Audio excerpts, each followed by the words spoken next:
Good morning, everyone. It's Tuesday, 8 o'clock on the start of your Tuesday. 8 o'clock on the start of your Tuesday. Hello.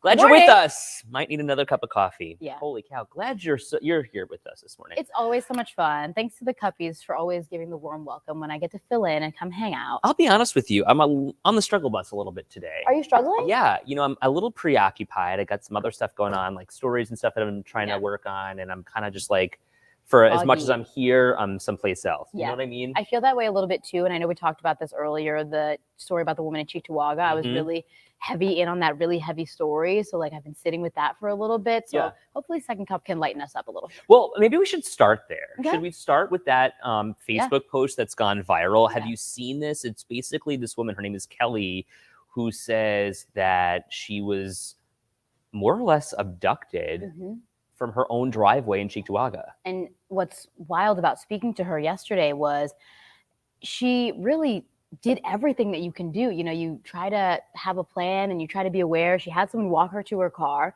She was aware of her surroundings. She was literally in her driveway when she says a man came up from behind and grabbed her. She tried to take a picture. He grabbed her phone, threw her in the back of his car and started driving down George Urban Boulevard until she started to continue to fight him and honestly try to crash the car. And that's when he gave up, she says, and she just was able to go and get some help, which is just so wild. I know a lot of people are talking about this. A lot of people have questions here. Lauren says this is terrifying. Kathy says any connection to the woman on the 33. Yeah, I saw that too. A lot of people trying to make that connection. I think because I believe we're talking about Middle Eastern men in both cases, a car and Cheektowaga. Not sure, honestly. There's so much that's up in the air here because we really haven't heard much from police. So I kind of want to dig into that comment a little bit. Is this connected to the 33 at all? Because, I've seen the post and I'm sure you have too. And look, for as much speculation as it is, like you can't ignore what's being discussed on social media. There are people who are saying that the girl who was killed on the 33 was trying to flee someone who was trying to abduct her. Right.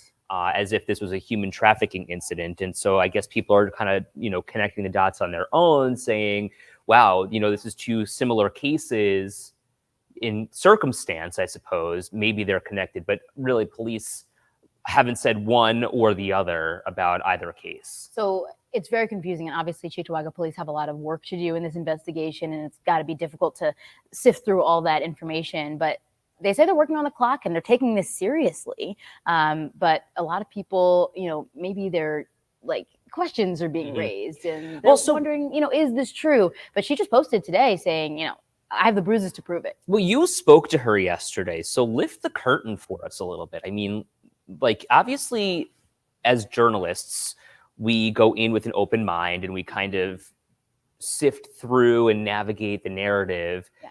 But what was your suspicion after speaking with her? Not that you're suspicious, but what was your feeling? I think initially you see this post and you're like, oh my gosh, in Buffalo? No way. Like, how could this happen? You read through it, you read through the details, and you're like, I don't understand what's going on from police. I know a lot of people, they were like, I don't know about this, or this is, hard to wrap your head around. But in standing in this room and talking to this woman, I mean, I believe her. I was watching her struggle to find words. I was watching her, visibly be shaken, trying to comfort herself. Her family members came here to support her. It's her birthday today, and she's saying she's not able to go back to work. She's not able to return to her routine. The only place that she's been able to go so far is church on Sunday because she's so shaken up by this. And when someone stands in front of you and shares something that's so traumatic of an experience, I mean, it's emotional for me to watch and to listen to. So this is a really interesting part that Kathy is pointing out. Men following women home from bars is not uncommon, unfortunately. And so, I mean, that was kind of like the conversation that you had with her of maybe she was in the bar with him. Yeah, she said that when he was grabbing her, he made mention of, oh, you looked so beautiful at the bar. And she's thinking, how does this man know I was at the bar? We're in Cheektowaga at my house. So she thinks he might have been there. When she was leaving the bar, she says there was a car like stalled where she was parked, but her friend was like, I don't know, that's kind of weird, but they didn't see anyone in the car, so they didn't think anything of it. And of course, you're driving along the 33. There's a bunch of cars in the 33 in the middle of, Friday night, Saturday morning. Anita, I'm wondering if you can kind of share more information about this at Maryvale, because she's saying there was also a suspicious occurrence. What do you mean by that? Was there something in particular that happened? Because to be honest with you, I'm not really sure what you're I think referencing. Barbara's talking about it here. She says, my daughter called that Maryville school was on lockdown yesterday because a man in a blue sedan followed a high school student and she ran into the school and reported it. What's happening here? Anita, can you do, so Anita says she sent the notification into the newsroom. Can you do me a favor, Anita? Can you actually just send it to me? You can send it to me via Facebook Messenger, or you can email me, ed.dranch@wkbw.com. And John, can you just put my email address in the comments? That would be super helpful. It's really scary. I mean, how many people we've seen in the comments be like, yep, that's happened to me. Yep, that's happened to someone I know. Yeah, I'm not shocked by something like this because I was shocked. I go out to Lucky Day, which is where she was all the time. Well, and who was saying it this morning when we were talking with you at 5:15 about this, that it happened to her, something like that happened to her? Yeah, in the 90s. In the 90s on Elmwood. And, Buffalo's a city of good neighbors. This is a safe place to live. Right. And everyone feels, really comfortable. And I think for the most part we should. But really, in Kelly sharing her story, she wants obviously this man to be caught, but she wants other people to be aware of that this is something that can happen to not just women, but also men. When you're out with your friends, you have to make sure that everyone gets home safely and makes it to their destination. So John posted my email address here. So if you, Anita, would send that release to me as well, that would be super helpful. I would appreciate it. Everyone save my email. Right, exactly. It's banned now. Send everything. Send me everything. Kathy says, on a lighter note, Taylor, love your blouse. Thank you. Thank you, girl. You look great. Love The other thing that I wanted to talk about this morning that we didn't get to talk about this morning at 5:15 is this study, the survey from KeyBank, basically saying that, and I think this is nonsense, and I'm just going to put it out there. I'm so mad about it. Maybe that's why I think it's nonsense. It shows that more than half of Americans would rather show their search history instead of their monthly credit card statement. That's not the part that I'm concerned about. The concern that I have is that people would rather make less money at a job they love than a job they hate. That is so suspicious to me coming from a bank. I think we're talking about two very different extremes here. When you love your job, of course, you're going to want to go to it every day. But if I love my job and I'm making pennies, I'm probably not going to be too happy. Thank you. Also, if I absolutely hate my job, but I'm making millions of dollars, I don't know. Like there's somewhere. Would I suck it up? You lean somewhere probably in between. So Russell always says money is not a motivator. And, he's like, I went to business school. Right. I disagree. I think that if you're being paid more, it shows that you're valued. Yeah. And he's like, well, it's not going to increase the amount of work that you're doing. Okay, but if you are paid for your worth and your value that you bring and provide, it makes you want to work harder to know that you are, worth this much money and kind of prove yourself. And of course, money isn't everything, but making money is good. So Sarah, thank you very much. I'm so glad we're on the same page here. A company saying people would be happy making less seems suspicious. Right. Thank you. Yeah. You don't have to be Nostradamus to see the future here. Yeah, I don't buy it. I don't buy it. I think, when you talk to people who really love their jobs and are really happy with their jobs, I can guarantee you they also are probably making a good amount of money. Thank you. So Caitlin says, I left food service making $19 an hour. I make $16.50 now. I bring home more and I love this new job. Okay, well, then there's the opposite. Yeah, maybe that's it. I mean, I guess nowadays you can make so much money doing jobs like that. You could work at McDonald's and probably make $20 an hour, or you could work, maybe at an animal shelter per se with dogs and probably make a little less, but then you're surrounded by dogs every day. You're feeling good. Caitlin, what exactly is it that you're doing these days? You left food service. What are you doing now? And tell me why you decided to leave making $19 an hour. Kathy, though, says money is not a motivator. Right. So she's on Russ's side here. If you hate your job, it's not good for your mental health. And that's kind of what the survey is saying, that this provides a better work-life balance. James says, I know quite a few people who took lower paying jobs that provided less stress, though Tina says, I agree, Ed, money is a motivator. I see. And I feel like you and I, we thrive in high stress situations. In high stress situations, you put a bunch of work on our plate, you put a wild story in front of us. We want to work it and go and do all these things. And is it stressful? Yes. But it's also what we love to do. Mm-hmm. Now, am I going to be in this stressful situation and doing it because I love it to make pennies? Probably not. Right. Hello, bosses. Just putting it out there. You love it and you love to do it. And of course, we do a lot of what we do to serve our community and give people a voice. But I'm not doing that for free. Okay, Kelsey, my girl in Jamestown. Love you, Kelsey. This is so funny. But come on, who doesn't love a good pizza party as a thank you? ¿Por qué no los dos? How about a raise and a pizza party? Thank you. Or how about you save the money on the pizza and just throw me the cash? Nah, I don't care. Aaron, I enjoy a little incentive here and there. What is the Talk off. incentive, Aaron, that you would like? I'll Caitlin, leave a fresh dime on your desk, Aaron. right, there you go. $1 and a dream. I work a hotel front desk now. Okay, so she went from food service to hospitality. I was miserable day in and day out. Some days I wanted to cry thinking about going to work. Now I don't mind. It's so much easier to go above and beyond and be appreciated. So do you I think that's a big part of it. though. Yeah. It's the being appreciated. Sure, money, I think, is still a motivator. Maybe not as big of a motivator as we might think or as much as it should be, but being appreciated for your work. Like we mentioned, when we're grinding out these stories and really working hard, it makes all the difference to hear, oh my God, Ed, that story was so great. Sure. Or, you know, that was, you know, you did a great job on that. Or especially from people who are employing you to, you know, hear that, you know, and feel seen. Yeah, It's part of it. validation, right? Sean says, spin off of the saying, if you love your job, you'll never work a day in your life.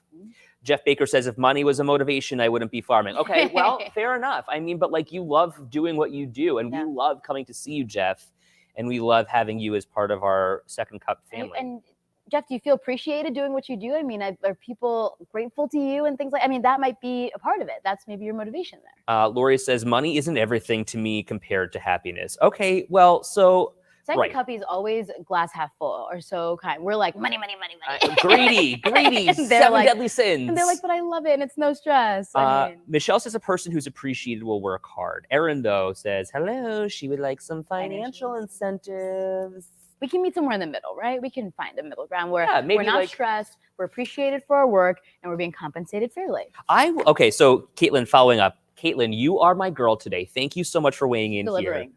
Food service workers caught a lot of attitude and abuse when the pandemic started. People were so nasty and I was miserable. So even the people who were nice seemed miserable because I was miserable. Wow. So it's kind of like this really toxic cycle is what you're saying, is kind of what I'm hearing when you're saying this. Now, we also just heard from food service workers. Yeah. There was this huge forum about what they're dealing with now and how we can better help them as a public. And the reality of their situation is people are so nasty to them. And we need to be a little bit more understanding. We need to have a little bit more patience and, you know, all around a general sense of empathy. I mean, because these are also people too, and these are not only, you know, people, but people who are serving you. I mean, you're paying them for this service, but it doesn't mean that they're beneath you. And I think Right. that a lot of people were feeling that, you know, they were getting put down at their job, which is obviously never how it should be. Erin's saying they used to give them out when she worked at Amazon, depending on how fast you deliver your packages. Now, that's another thing that I think would be great. Productivity at every workplace would skyrocket if you were like, hey man, $100 to this person who, you know, reaches this target. Just throw out a little cash for the people would be so much more productive, and maybe not, you know, huge lump sums of cash, but Oh, is it because money's a motivator? a little bit. I'm telling you right now, if they were like, first person who goes out to shoot this press conference, I'm out the door. Like $50 on the line, 100%. Anita, yes, thank you so much. I appreciate it. I just want to go back to Sarah's comment here. Right. The sus part is that it was coming from a bank / Right. corporation. That's what I'm saying, right? Like, oh, okay. the Employees would be employees happy say? making less money. That's all they need to see, all they need to hear. And they're like, okay, great. Drench, we're paying you less, but you love your job, don't you? Aren't you having fun? Great. Oh, this is a great time, isn't it? You could be on Second Cup every day. Isn't that great? Brittany says, thanks for a great job. Here's some money so hard. Seriously. That's what I'm saying. Kathy says happiness is an inside job. Oh, throw a little Tim Hortons gift card on the table. Yeah, you know, Little something. $5 even. You know what? Just to say, hey, I Little appreciate Delta you. Sonic car wash. Drink on me. Kelsey says, absolutely love my job. Love seeing my actions make an impact. She works in an ambulance. Oh, wow, yeah. I went into this knowing that paramedicine wasn't a career to make a fortune on, and I'm still here. Just love making a difference. You know what I'm always thinking about, and I'm sure people think the same thing about our job. Like, how did they get into that? God. Why do they do that? Or like, what, you know, what Our motivates job? them? Yeah.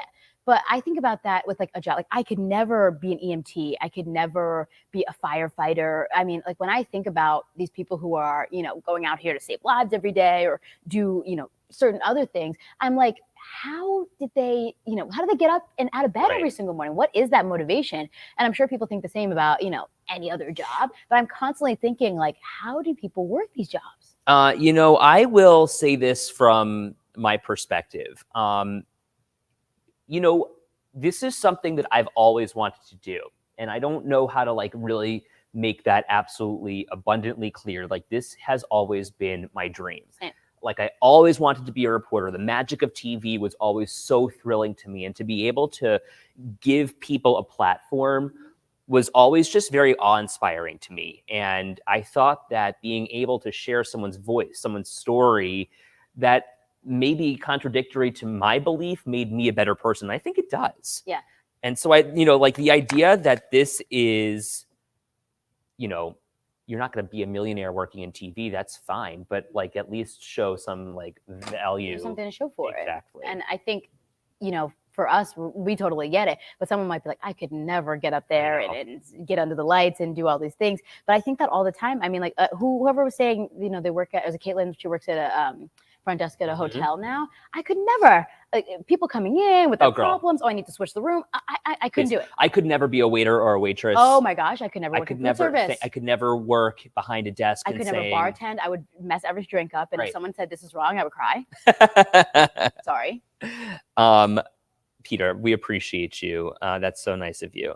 Caitlin, I'm glad you got your dream ed. Thank you very much. I'll be honest with you. My dream was always to be on the Today Show. I wanted to be sitting next to Katie Couric so bad. Really? Yes. Oh my goodness, yeah. And I'll tell you, your dreams kind of change once you get a little bit older or a little deeper into your career. And I think that's part of what we were talking about too, is that like work-life balance. Do you want to make all this money and, go all the way to the top and be whatever, or do you want to be happy and live a life and, find your niche and enjoy that? I always say if I wasn't doing this, I'd be a cruise director. Oh my God. Party! I can so see that. What would your dream job be if not for this, Miss Taylor? That's a good question. I have to think about that. If I was better at math, I did always think about like being like a doctor or a vet. I used to watch like surgery videos. I'm a weirdo. Like I used to always watch like videos of like animal births and stuff. Ooh, see, all of that stuff is fascinating to me. So fascinating. I'd never like shy away from like needles or blood or anything like that. Love like maybe a nurse. Nurse, yeah. Anything. I'd sign up for that, Caitlin says. One hell of a cruise director. It's okay, Taylor. Not every job is for every person. We still love you. I'll take it. Thanks so much. It's so funny. Peter says, I used to work for hotels for nearly 10 years. And yes, it's tough, but rewarding. Yeah, you got to love what you do, I suppose. Marianne, good morning to you. Oh my God, you're great on TV, but a cruise director. That's like right it. That's right on it. I could never. Who wants to party? When I was on a cruise, I heard that voice and I was like, please Bing shut bong. up. Safety and life at sea. Good morning, cruiser. Get out of here. It's so fun. Like, I just love being, well, the center of attention. Yeah. But also, like, it's also a fun job to have. Also stressful. I would want to do something in theater, I think. Oh, yes. I was a little theater nerd in high school, and I was like in all the plays and musicals and all that stuff. I don't need to be like center stage. I don't need to be getting Tonys, but like just involved in like Broadway production and that kind of stuff. I think I would have loved that. Taylor, yes, they are too peppy, too early. Like, let me have my coffee. I cannot imagine. Give me an ice cream cone too on the side. We come in here at like 3 a.m. and we're all like, the lights are off and we're like, we respect each other's like good first 10 minutes. And I know that other people would not in other jobs. I love this. Oh my gosh. Caitlin says I went to my first Broadway show on Broadway and it was amazing. What show was it? Did you keep the playbill? Hope you did. That's the best. I would go on a cruise for sure if Ed was the cruise director. Thank you. Oops. I have to make sure my mom didn't throw my playbills away. I feel like she might have. I'm gonna check. Exactly, Kim. A happy-go-lucky guy. I'll be honest with you. People don't see that. I feel like I'm a happy-go-lucky guy. You don't think people see you as a happy-go-lucky guy? There's two sides to Ed, and we know both of them very, very well. Yeah. There is the foot down. I am not taking no for an answer. No BS. Very much like straight through Ed. But then there is the fun, like happy-go-lucky. Like I don't take myself too seriously. You can take your cruise hat off and get serious. Yeah. But sometimes you throw the cruise hat on and you have a good time. But like it's a good dichotomy, and you're gonna know exactly what I'm thinking. It's Caitlin a good line to toe. I kept the playbill and ticket. It was Anne Juliet. I heard good things about Anne Juliet. Me too. That was supposed to be really good. Someone said Les Mis is coming to Buffalo. Yeah, James, Les Mis is coming to Buffalo next week. I Dreamed a Dream is my song. That's a shower song for me. I dreamed a dream of days life gone by. I dreamed a dream of. And days are filled with endless wonder. I dreamed a dream of what? Time gone by. It's a good show. Very It sad. is so good. I saw it on Broadway as well, and I did cry. It is. There are how many shows? Have you ever been to a live theater performance and you just like are so moved by what you're seeing on stage? As like kind of cheesy as it sounds now, when I saw Hamilton at the time and it was like in its heyday, I was absolutely like floored Really? in that seat. Oh my gosh, it was so good. Wicked for the first time, tears. Can't wait for that movie to come out. Chicago was one of those, my favorite show. Like the Fosse dancing, so good. But then And all that jazz. exactly, I also Do it saw Shirley says. do a duet. Right, the tap dancers do that. So if you care to find me, Look to the western sky. exactly. Jeanette says Aida was outstanding. I was crying so hard. Oh, who knew that? James says one of the actresses from the Les Mis tour went to SUNY Fredonia. I love that. Awesome. Rocky Horror Picture Show, Anita says, was so good. Dear Evan Hansen. Very good. Waving through a window. Like, okay, so when Ben Platt sings, I get chills. He's very good. Oh my God. But he shouldn't have been in the movie. He was too old. Really? Yes. Oh. On Broadway at the time, yes, but then he was like cast in the movie and he was like way too old and he was like a grown man. Yeah, it doesn't work. But no, the actual musical, very, very good. I feel like the appreciation that we have to have for people from like it who train their bodies to be able to push that kind of air and like really know how to pace 8 shows a week, themselves. too. Yeah, that's difficult. Mhm. Not easy. My mom says "Come From Away" made me Come cry. From Away is very Great good. show. I have season Sounds tickets wonderful. at Shays. Love every performance, but Tina blew me away. The little girl at Tina was everything. She was amazing. Young Tina, Mhm. oh my gosh. I am right with you, Cheryl. That was a really, really good show. I was surprised by that one. Speaking of singing, how about the national anthem Another tryouts good one. for the Buffalo Bisons? Are you interested? Okay, here's what I kind of wanted to put out to the Cuppies. Would you, if we sent you a link tomorrow or Thursday, audition for us Yeah. as a Cuppy community, and then Safe space, no judgment. we'll say yay or nay to auditions for the Bisons? Yeah, and How's- then it's we like a can be pre-audition. Pre-audition. If you are too scared to go to Salem Field next week, I believe it's, or what is it, Thursday? I think so. Next Like week. 10 to noon next week on a Thursday. Then just come to us and give us your best. Oh, say, can you see? And then we'll tell you whether or not we're vibing with it. You also have to know how to sing "O Canada," and I feel like "O Yeah, I Canada" don't might know be a "O little bit Canada." easier to sing than the "Star Spangled Banner." It certainly is, but I don't know the words to that. And you have to be off book. No notes. So maybe Tim, would you sing for us from your car? Yeah, just send a little snippet. You don't have to do the whole song. Just a couple of clips from the Cuppies, just singing a little bit. No pressure. Caitlin, it's okay if you're tone deaf. We're just having fun. We'll Right. do it too. I'll do it too. If the Cuppies will do it, we'll add to the videos and we'll show them all. Erin, Yes. I know Erin can sing. Erin better participate in this. She's a Cuppy idol. Oh, Canada. I mean, like we sing all the time on this show. So Constantly. I feel like it would be super fun. Please, if I tried out to be booted out of the continent. Another pandemic. Oh my gosh. Jeff says, no shower singing, guys. Well, I mean, sometimes that might be fun. Right? Tina, Tina, how about you put the phone outside the shower? Like And close you the just curtain. Hit a little bit of Francis Scott Key's best work Yeah. and sing it. Come on. I feel like that would be super fun for us So all. fun. We had a guy named Jacob we found, and he gave us a little bit of it. Johnny, my boy, just posted a link to that story that I think Dom Tibbetts told. Is this Dom's story? I have no idea. Oh, okay. Oh, No, oh. this is when the This is auditions auditions. are. But hey, we'd love to have somebody. Okay, if you can actually sing, and if you know somebody who can actually sing, and if you know somebody who maybe wants to try out to be the Buffalo Bison's national anthem singer, can you send them our way? Yeah, we want to hear it. We want to hear a little local talent.